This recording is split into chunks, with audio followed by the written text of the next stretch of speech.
আসসালামু আলাইকুম। আমার নতুন ভিডিওর জন্য আপনাদের সবাইকে জানাচ্ছি মোস্ট ওয়েলকাম। আজকে আমরা শুকনা বড়ইয়ের মজাদার একটা আচার বানাবো। তার জন্য প্রথমে আমরা এখানে শুকনা মরিচ আর পাঁচফোড়ন নিয়ে নিচ্ছি। এটাকে আমরা একটু ভেজে নিব।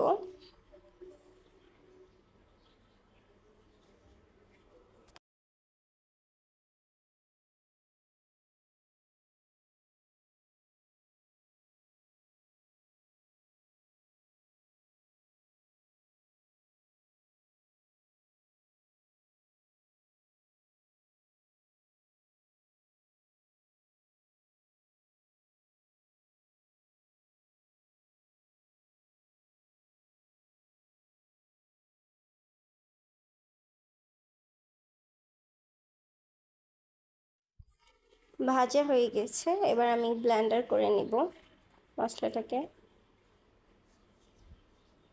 দেখতে পাচ্ছেন কি সুন্দর করে গুঁড়া করে নিয়েছি।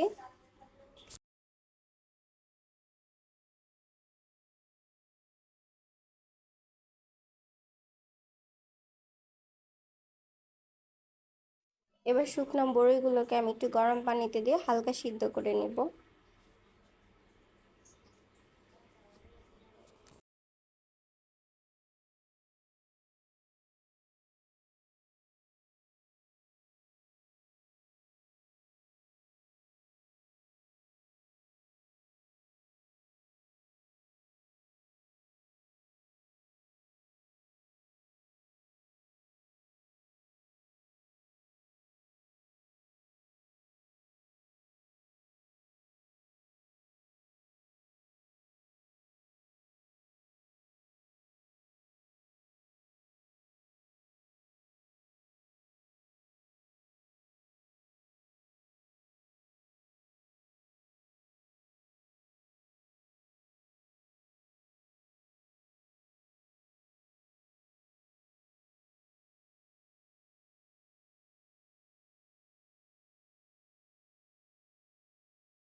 এভাবে গরম পানিতে সিদ্ধ করে নেওয়ার কারণে বড়ইটা ভিতর থেকে সফট হবে। আচারটা বানালে ভিতরে মশলাটা ঢুকবে, খেতে অনেক টেস্ট হবে। তো আমার বড়ইটা হালকা সিদ্ধ হয়ে গিয়েছে, এবার আমি পানিটা ছেঁকে নেব। এবার আমি একটা ফ্রাই প্যানে চিনি দিয়ে দিলাম পরিমাণ মতো।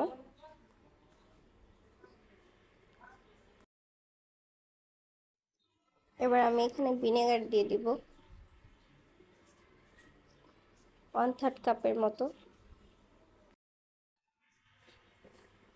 এবার আমি নেড়ে চেড়ে একটু শিরাটা বানিয়ে নিচ্ছি।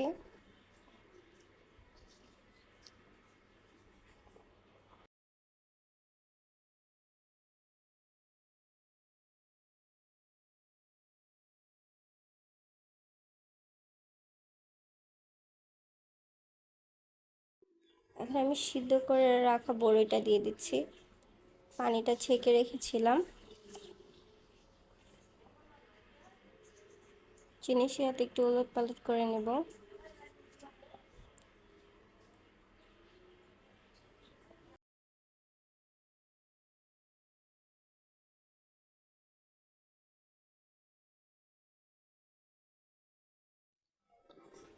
এখানে স্বাদ মতো লবণ দিয়ে দিচ্ছি।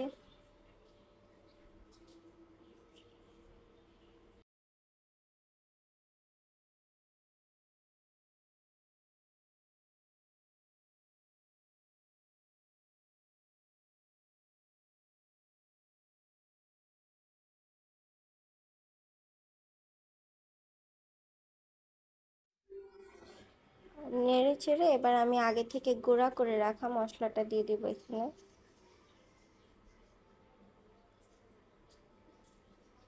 2 টেবিল চামচের মতো দিয়ে দিচ্ছি আমি এখানে। এই আচারটা খেতে খুবই মজা, বানানো খুব সহজ। আর এই মশলাটি ইচ্ছা করলে আপনারা বানায় রেখে দিতে পারেন। এখন যেহেতু আমের সিজন, এরকম বানিয়ে রাখলে আপনারা শর্টকাটে আচার বানিয়ে নিতে পারবেন। যে কোনো আচারে এই মশলাটা দেওয়া যায়।